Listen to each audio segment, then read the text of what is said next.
go donate, pause this, and then come back and listen to us talk about sweaty men punching each other and kicking each other in the face. Also, trash cans and stop signs coming up right now. The Natural Habitat Podcast.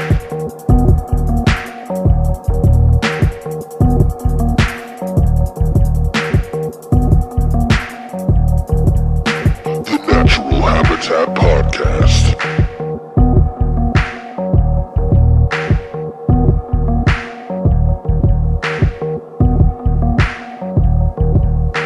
The Natural Habitat Podcast. Fight for the rights of every man. I am a real American. Fight for what's right. Fight for your life. Welcome to the Natural Habitat Podcast, everybody. We are here with a very, very special episode, and this episode is WWF related. And you go, wait, Mikey, you're talking about WWE, right? No, I'm not. Because this is a throwback wait, this is Thursday, right? Yeah. Yeah, this is a throwback Thursday into the world of WWF. You know it. You loved it. And you know this song. You know this song. This song is pumping through your veins, and it's making you want to punch your neighbors. Every real Hulkamaniac knows what time it is. Damn right. No matter how sad his life gets. Time to take them vitamins. You know what I mean, brother? God. Feel strong about right and wrong. Man, nothing brings back memories like that type of shit right there. You know what I'm saying? Like, yep. Fuck, wrestlers' theme songs and oh, there goes those again. My bad. My bad, bro. You gotta watch the ums.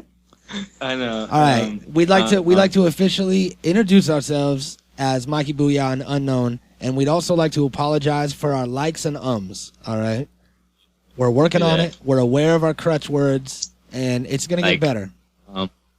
Yeah, yeah. So what I did is I told my girlfriend to start slapping me every time that I say like. So yeah, I feel that she slaps my arm. I thought the same thing. Like, slaps my arm. I want to get electrocuted every time. You know what I'm saying? Like, if we got electrocuted every time, I feel the same way when I'm playing Xbox. Like, if I got electrocuted every time I died in the game, I probably wouldn't die much anymore. You know? See, that's what I did first. I had like this taser that we just kind of have chilling in the drawer, just in case if anything gets a little freaky. And I told her, I was like, just hit me with this taser if I say like at all. When like if I say something is like this, then that's different. Like if I use it in the right term, what I'm doing now is I'm saying like really tiny and really short, and I'm just kind of slipping it in there. But if I use it as a crutch word, I told her to tase me, and I said like as a crutch. She tased me, and I pissed all over myself and my couch. So I switched over to just slapping the arm. You know what I mean? Yeah. It's a little better. So don't start with tasing. That's my advice. Whatever tasing. Works. Yep. Whatever works. Make it happen. My advice is don't start with tasing, and then Joey's advice is make it work. Whatever works, make it happen. Yeah. All right. Do it. Fucking so I know that a lot of people out there are old school wrestling fans, and that's why you clicked on this link and started playing this podcast in the first place. And yeah, because we didn't put no pussy ass WWE. We said WWF. Yep. You know what I'm saying? The real shit. Because that's the nostalgic shit that I know and love. And I grew up a fan of The Undertaker before he was a biker. Like he turned into some sort of motorcycle biker guy. I think he always kind of was in a way. I just went back and compared pictures of him, and the only true real Undertaker was like the first year where he had the actual grave hat and like the silver striped tie and like the fucking purple shirt and jacket and shit. You know what I mean? Like he was like the original Undertaker gear was probably the best one ever. I looked at the evolution of Undertaker's get up. You know what I mean? Yeah, And I found out that it was he tried the first year. He tried 6 different gimmicks before landing the Undertaker like persona. You know what I mean? From 84 to 1990, Mark Calloway, who is the Undertaker, he struggled through a cycle of unsteady personas. One was Texas Red, and then he moved to Master of Pain, then became the Punisher, and then he was Mean Mark Callis, and then he turned into Undertaker and went through this whole cycle. And he was Undertaker for a while, and then he did the biker thing and changed it up. So he's never really been one thing. Hashtag Undertaker for the win. That's right. Every time. I remember I still have the VHS copy of Undertaker versus Mankind in the triple cage match where one of them almost died. Right. It was Undertaker did a choke slam on Mankind. Yeah, I remember that. Through the top cage and the middle cage and the bottom cage all the way to the mat. Boom, boom, boom. And they had to bring in paramedics and like bring him out on a stretcher and shit, and it was hella crazy. Yeah. I got that shit on Yeah, VHS. man. I have to adjust tracking when I watch that. Yeah. See, wrestling is another one of those things that was like all consuming, like Ninja Turtles were, and Star Wars, and all these other franchises. Wrestling was big to me. I had the toys, and like the rings, and like You're like those ums again. like a belt and shit. No, the wrestling pillow thing. Oh yeah. Yeah, all everything, the trading cards, even clothes, whatever, you know. And if you were into it, you were into it. It was one of those things where there was no middle ground. We talk about a lot of those things here. And it was back when it was like still real. Yep, I remember, even though it was always fake. Yeah, it was. But I remember going and visiting my Faja, and I would go down the street to this neighbor kid's house like every summer and every winter. I would go there and we would hang out and shit. And I would go hang out at his house, and him and his brother and his sister and his mom and dad and his uncle were all super hardcore WWF fans, like crazy hardcore. They had, you know, the WWF calendar like in the living room and all kinds of shit hung up on the wall, like autographed pictures of wrestlers. Everyone would get together as a family and watch like Monday Night Raw. And it was crazy. That was my first like real heavy experience with wrestling as an art form or like an form of entertainment, you know. My cousins and my aunt and everybody were like all the same way, like super religiously into it like that. Yeah. Like every episode, they were always there to watch them, and they would always talk about them throughout the week and like debate what's going to happen next. Yeah. Even though like storylines were out there to find and stuff, you know. I mean, I don't know. Who's your favorite of all time? Who do you think, like, who made the biggest impact on Mikey Booyah? My favorite of all time would be Mankind or Mick Foley or Cactus Sack, who, for people who don't know, are all the same people. And he has a whole bunch of different personas, along with a little hand puppet named Sacco. And he was a super fucking crazy dude. And I remember I read his book. He went through a bunch of crazy shit as a wrestler. Like he's a real life version, only crazier, of that movie The Wrestler with Mickey Rourke or whoever it was. Yeah. And it's a crazy life, you know. He went through a lot of pain and a lot of struggle and shit that, you know, a lot of the storylines and a lot of the bumps might have been fake, but the pain and, you know, the surgeries and the life that he lost and everything that he had to rebuild, and, you know, the $300 that he was making per match, but breaking 4 bones for $300, and them not paying his medical bills, like, all of that's real, you know? That's not fake. Yeah. So all of this just to entertain you and just to be a almost like a gladiator in a sense, to where you're a powerful, strong, like, being that just fucks shit up and everybody cheers, and it's like a primal rage kind of thing that everybody has inside them. They feed on that. Everyone knows that it's fake, but everything's fake. You watch The Bachelor, that's fake. You fucking watch Man vs. Wild, that's fake. So, everything's fake and kind of glorified. So I really don't see the difference in it. It's a great form of entertainment. I fell out of it and started watching again a few years ago, and couldn't really get into it like I was. But it's just because I hate Randy Orton. So I'm like probably millions of other people. Yeah, who's your Hulk favorite? Was always the Hulk, man. Yeah? It had to be, you know what I mean? Hulk was bigger than the sport, honestly. Like, Hulk was like the first genuine dude. He was the giant killer. He was the everything, you know what I mean? He was the heart and soul of wrestling, I feel like, like he had the biggest matches.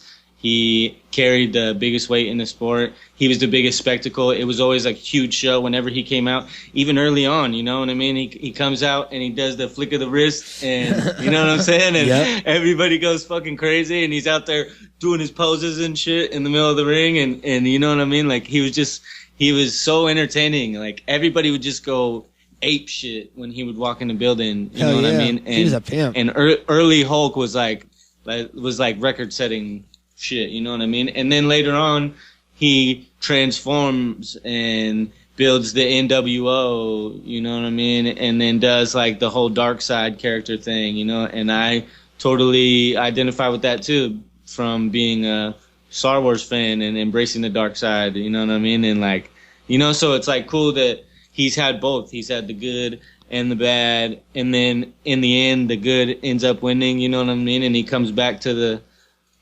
force, and so I don't know, he just really transcended the whole thing for me. He was just like the biggest impact for sure ever, you know what I mean?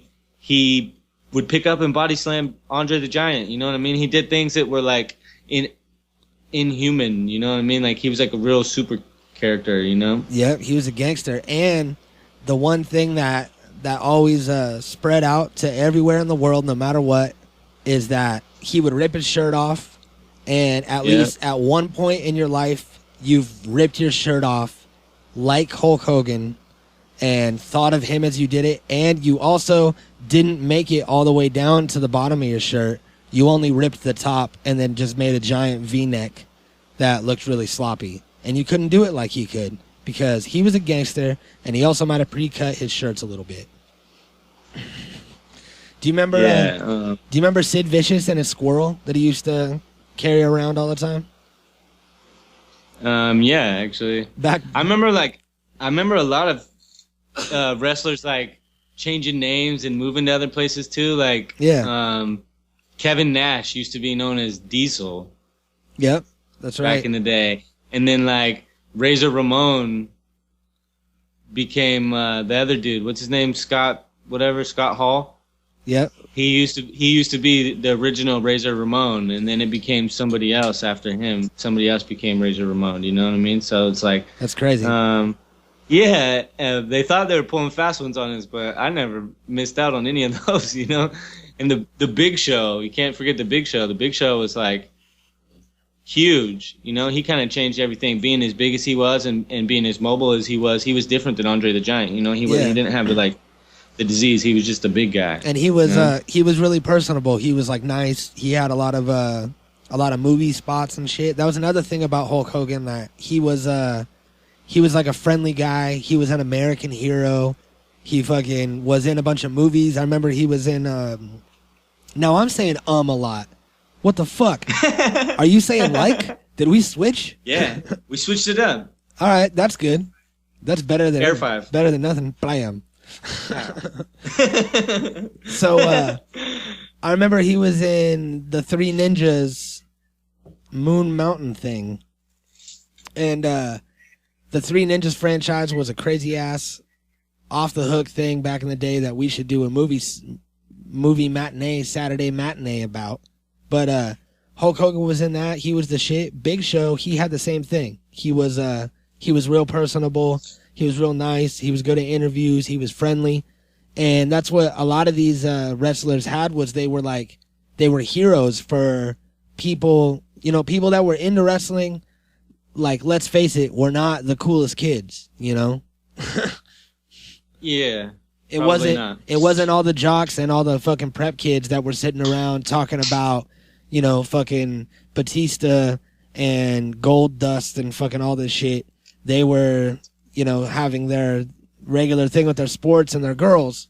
But actually, though, you know what I mean? I think I remember everybody having some type of feelings, either negative or positive, about wrestling. So it was unavoidable because of how big it really was. You know, it was huge. It was before UFC. It was before anything else was in the mainstream. It was wrestling. Wrestling was like, it was so theatrical, you know, the way that it's become over the years. It's just an actual experience when you go to it. It's not just something, you know. It's like it takes over everything. The lights set the mood. The music and the different theme songs set the moods and everything, you know. It's like it like puts you in a different mood and environment. It really sucks you in. We say that a lot too. But you know what I'm saying? Like it just gets you involved. You become part of it. Yeah. Because of the process. That's what it's all about, is getting away from your life, from, you know, the mundane, like 9 to 5 and, you know, your regular shit that you do. That's why people search for entertainment, and this is definitely a great source of it. I remember when Triple H got put into a wheelchair and just stayed part of WWF and was still around in his wheelchair, but just never wrestled and was always around and part of the story. Back when the stories were Sid Vicious and a squirrel and Triple H rolling around in his wheelchair talking about how he can't wait till he can kick somebody's ass. Like, that was the cool shit. Like, oh man, I'm saying like a lot. I can just keep hearing myself saying it. I don't know why I can't stop. Everybody, the cool thing about everything back then was everybody's different persona as well, you know? Everybody had, like, Mr. Perfect was the narcissist. You know what I mean? Yeah. What's his name? The Iron Sheik was, like, villain. Yeah. There was a lot of villains. He was a scary... Sergeant Slaughter played, like, you know, like, army character, obviously, you know? Like, everybody had, like, something cool about him. Everybody had their own character that they got to evolve and change and adapt and experiment with throughout their career, you know? And it really built that niche following that everybody gets. And I think that's when WWF was when it was the shit, because all of these characters are like almost outlandish in a way, like extreme versions of things that are comical in a sense, a lot of them, you know? And now it gets too soap opera. Like, it always was a soap opera. Wrestling always had the storyline, and so-and-so's banging so-and-so's girlfriend, and the wrestling divas are out here sucking everybody's dick in the locker room, and people are backstage, like, headbutting people.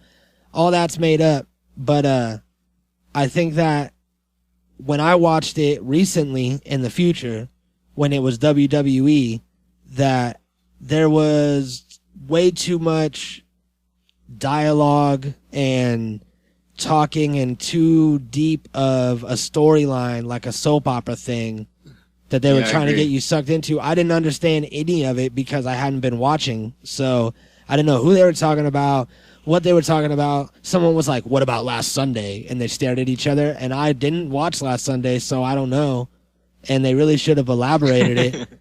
But back then it was real easy to just watch it and just kind of, you go, okay, this guy's this character, this guy's this kind of guy, they're going to fight, the crowd doesn't like this guy, and then, you know, it's always the same formula. It was dope.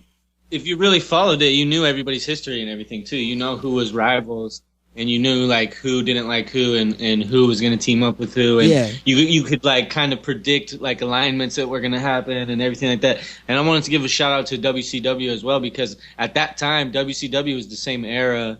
Everything they were doing was just as good, you know. There a lot of their characters like Sting and like Ric Flair and a lot of them were crossovers too, you know. So it was like they were right there with them. Yeah, Sting's dope. You know? And then Sting was always one of my favorites. Also, one that I got into that I wanted to bring up was JCW. I don't know if you've ever seen that. It was a wrestling league that the Insane Clown Posse started.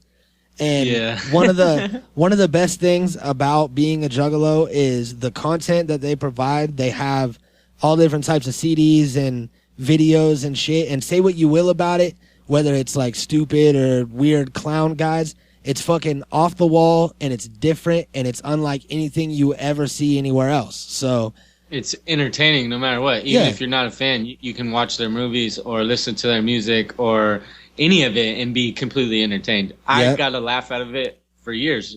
I've never really been like a juggalo or a fan, but I was like, I always was entertained by it. I always thought everything they said was really funny. I thought a lot of their shit was really clever, you know. I didn't understand a lot of like what they were about until now. Really. Yeah. Like it takes looking back on everything they did to really understand what they were doing. But at the time, nobody really knew. Everybody was just kind of riding this wave, you know, and it was cool that they got into it. I remember them being involved in all the wrestling and everything. I remember them actually having matches and shit. Yeah, they what they started with was Stranglemania is what they called it, and they would steal underground Japanese wrestling footage from crazy ass fights with like barbed wire bats and fire. And there was one that there was ropes on 3 sides of the ring, and then the other side of the ring there was no ropes, and on the ground was a bed of broken glass and barbed wire, and somebody ended up eventually getting thrown off into it, and then the dude like spit the fire shit at him, and he was just laying there burning, not moving, and then it just cut away, and I was like, did I see a guy die just now?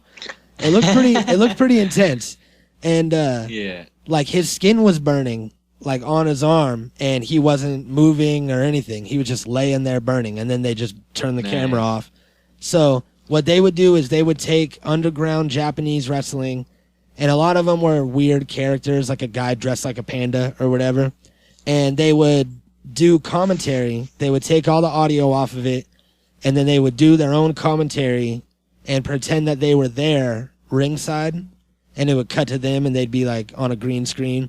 And they would just do fake commentary over it, and it blew up. Man. It blew up so big that they got a bunch of wrestlers to come and join their federation. They were like, "Hey, if we start doing actual matches and commentating them for real, then would you come and do it?" And they got Mick Foley to come. They got the Iron Sheik. They got Abdullah the Butcher, a whole bunch of old school wrestlers that were kind of sitting around doing nothing. And they made 3 volumes with 5 matches per volume, and did a bunch of tours. So that reminds me of like it's like a ECW kind of underground, homemade, wrestling federation that blew up a little bit. So that's well, things are crazy over there. Everything's crazy over there. They got crazy kickboxing and UFC style MMA fighting, crazy wrestling. They got crazy everything over there. The rules don't apply over there for some reason. People are crazy as fuck. Hell yeah, they are. I think they just they realize that there's too many people here, and we just need to sometimes kill each other.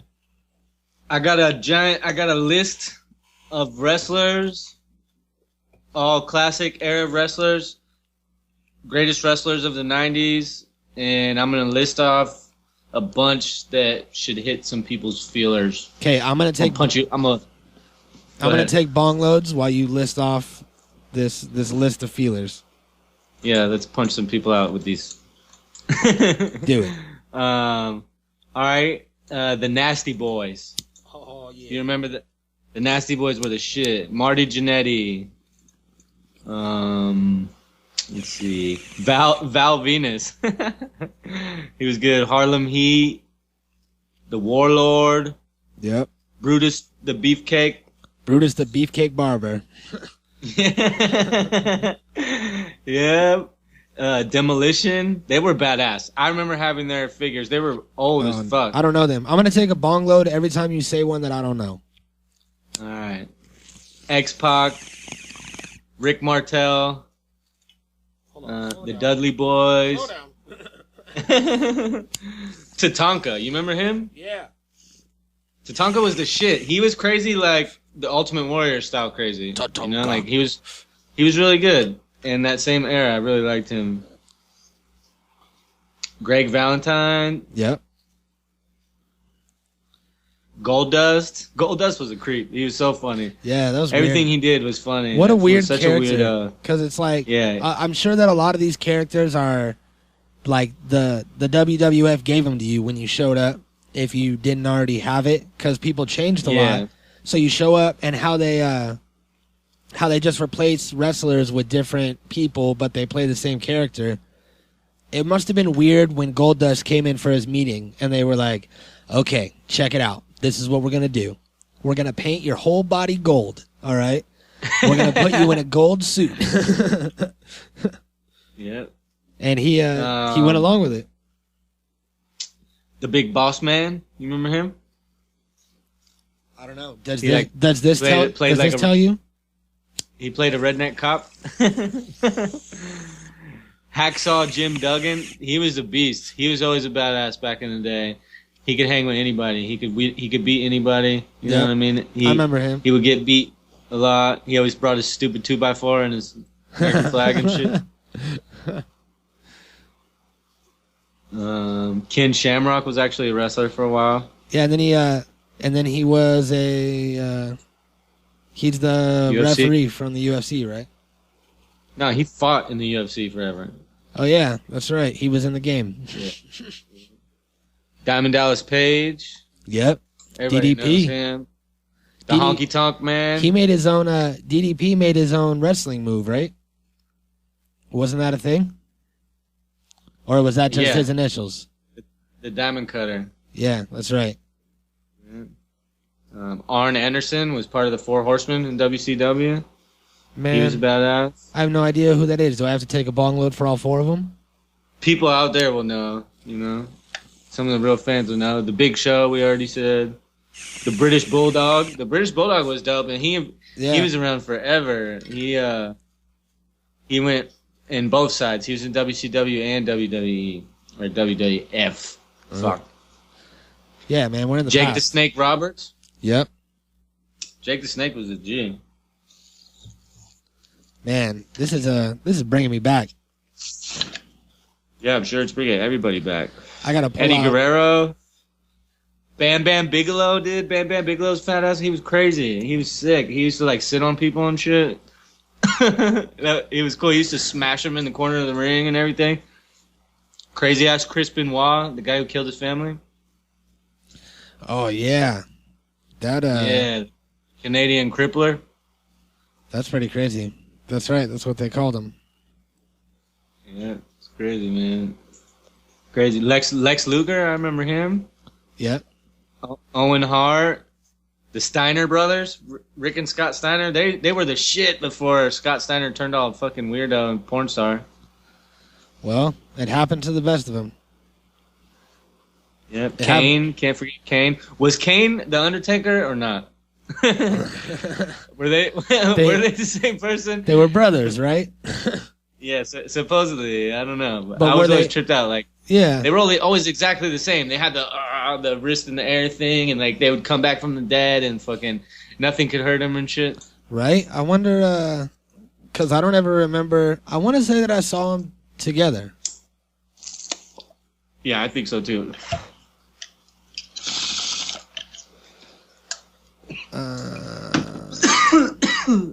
Moving on. Yeah. Sid Vicious. Obviously, you know Sid Vicious was the shit. Mm-hmm. Him and a squirrel. Jimmy Superfly Snuka. He's in the news recently. I guess he just killed his wife or some shit. I don't know what happened. Really? That's Yeah. weird. Yeah. We'll put it. That'll probably be on the Tuesday Newsday. But yeah, it was recent. I just saw articles about it, so that's sad. Yeah. That's Fucking fag. Chris Jericho. You know, I think Chris Jericho's moved on to do more things outside of wrestling than he ever did inside of wrestling. He's always on those TV shows like like on VH1, like the 90s and the 80s and the 70s, you know, like all those weird shows.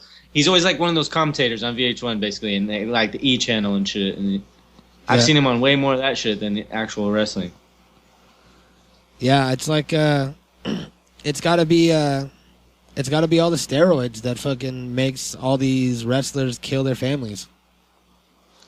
Yeah, steroids probably have something to do with it.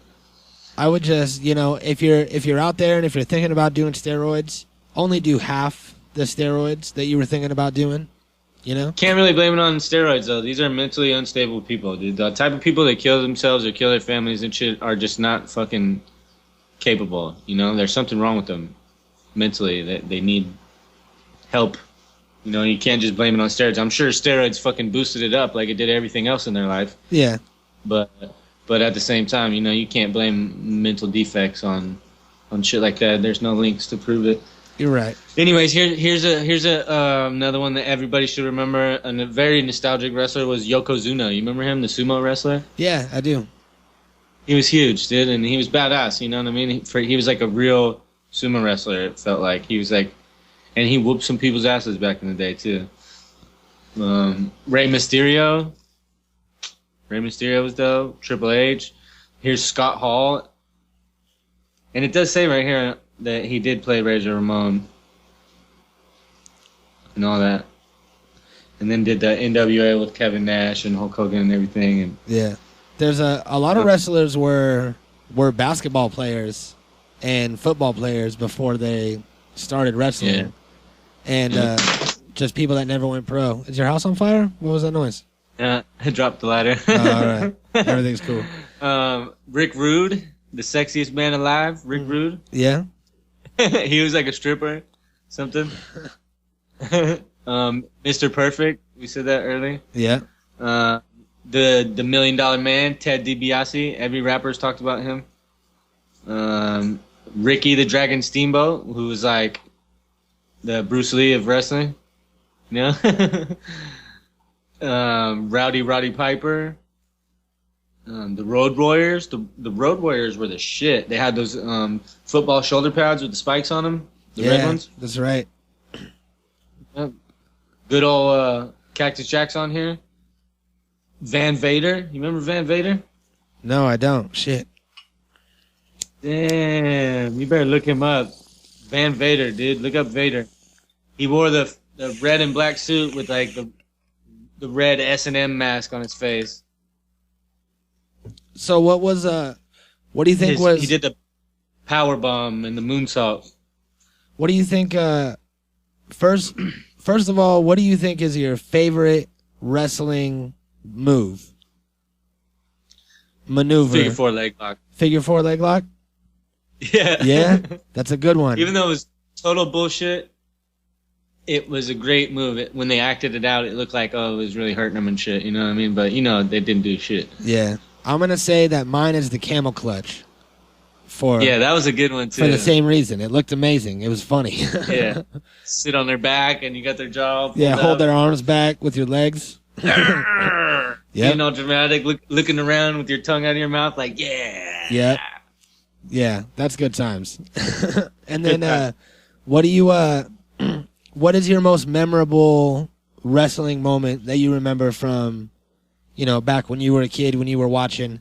Mine, I think, would have to be that Mick Foley and Undertaker fight. But what's yours? Something that stands out in your memory?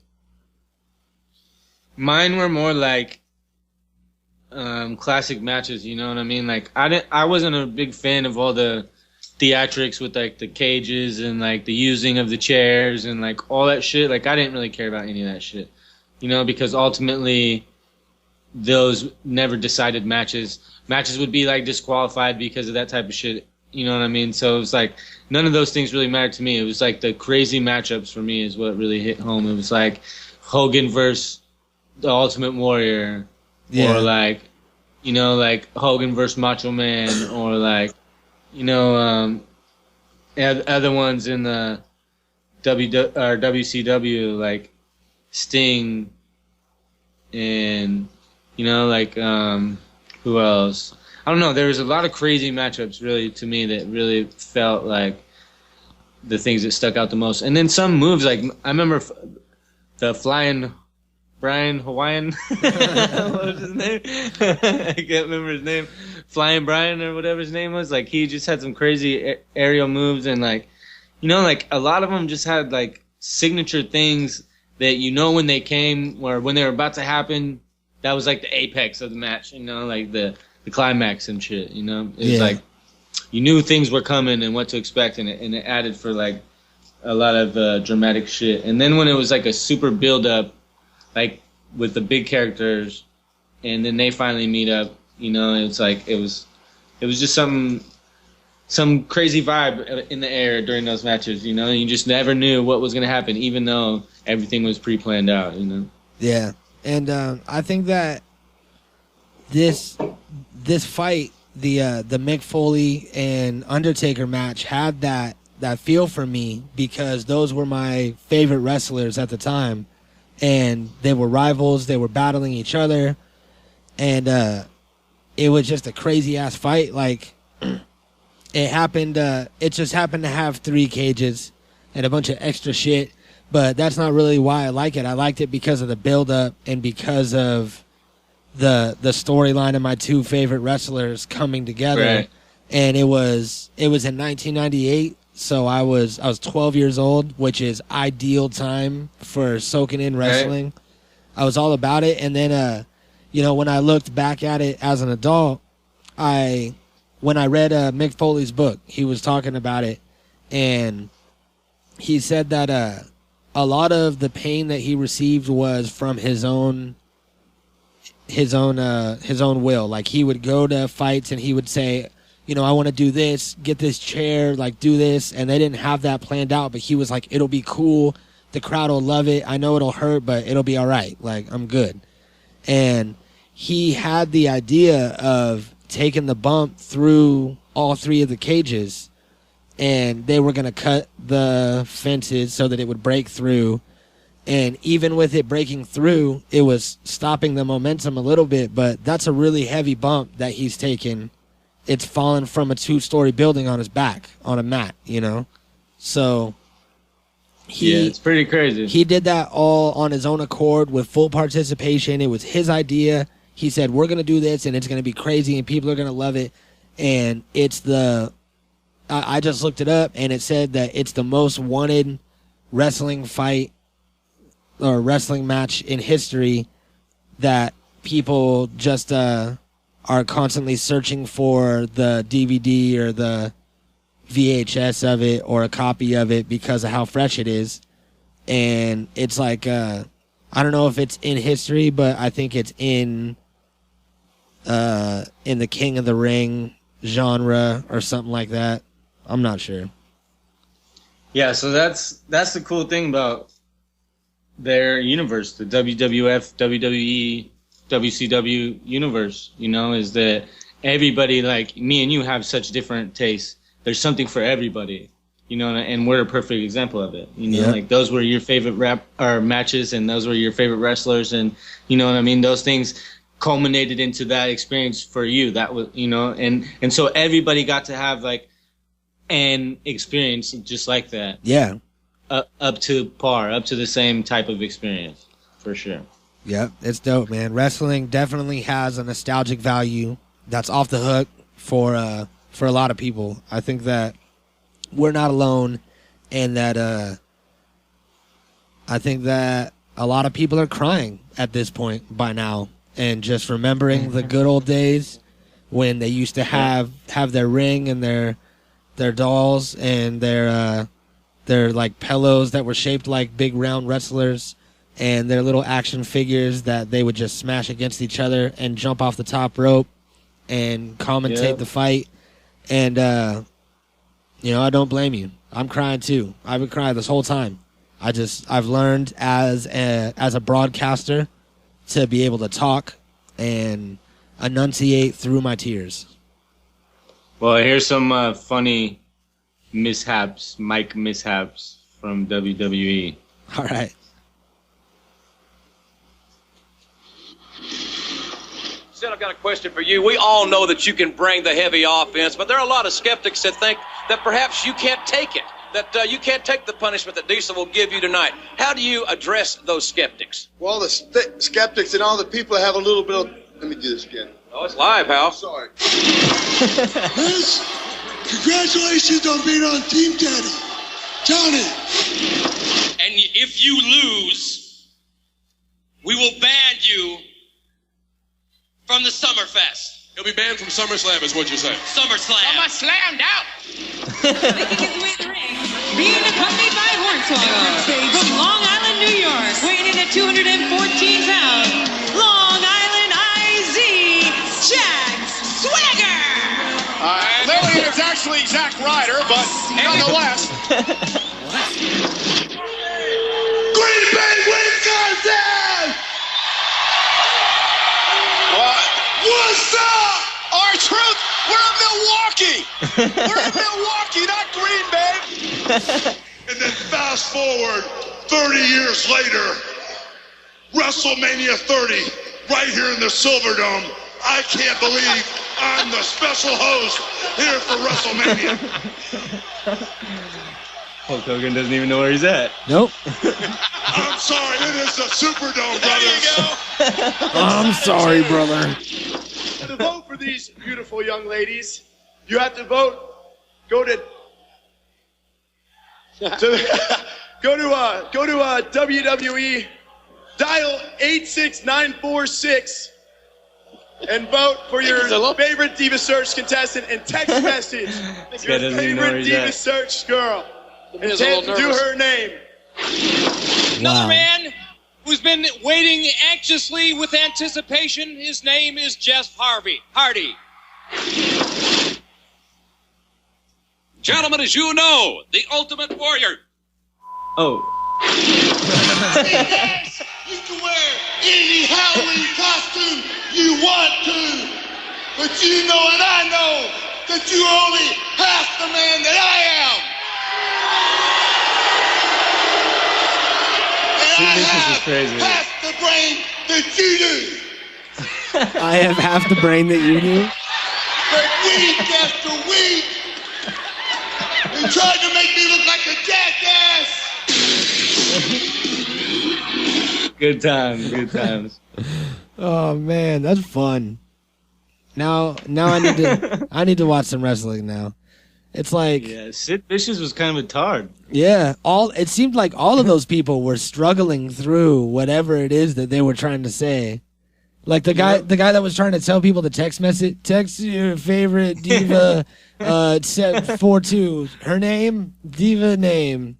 It's like, dude, come on, man. You're an actor. You're acting right now. Get it together. Yeah. Bob. Well, we can only ask so much of them, I think. Yep. Well, So the top 10 wrestlers in that list, Undertaker didn't make it. no? He was at number 11. Goddamn. He was close. Was Mick Foley in there? Nope. Was any of Mick Foley's characters in there? Nope. Well, that's the what top 10 were Andre the Giant at 10, The Ultimate Warrior, Sting, Shawn Michaels, Bret Hart, The Rock, Ric Flair, Macho Man, Stone Cold, and Hulk Hogan at number 1. Yep. Well, you know what I do? I root for the underdog and the people that aren't in the top 10. Just like the Natural Habitat podcast. We're not in the top 10 in iTunes. We're number 11. Nope, but We're number 11 right now. All right? We're right where Undertaker is. And we're creeping. We're just waiting for one of these other podcasters to die or, something happened to their computers and they get a virus and then they can't podcast anymore and then we will swoop on in. So if you're on iTunes in the future, not in the past, because in 1990 whatever where we are, there's no iTunes yet. Maybe there is. Nope. No iTunes. And when we go back into the future and play this and you listen to it, we want you to go to iTunes, subscribe, rate, like, comment on the podcast, and get us up there in the top 10 so that we can be up here with all these great wrestlers. That was the iTunes podcast chart you were reading, right? Nope. Oh, shit.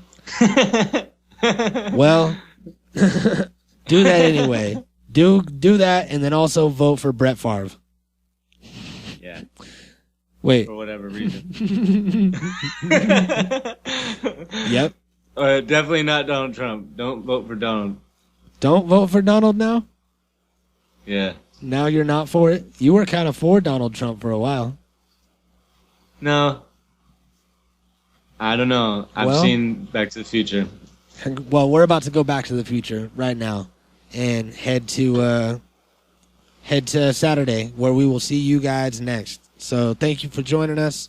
Everybody go hit YouTube and look up your favorite wrestling match. Yep. Peace, bitches. The Natural Habitat Podcast.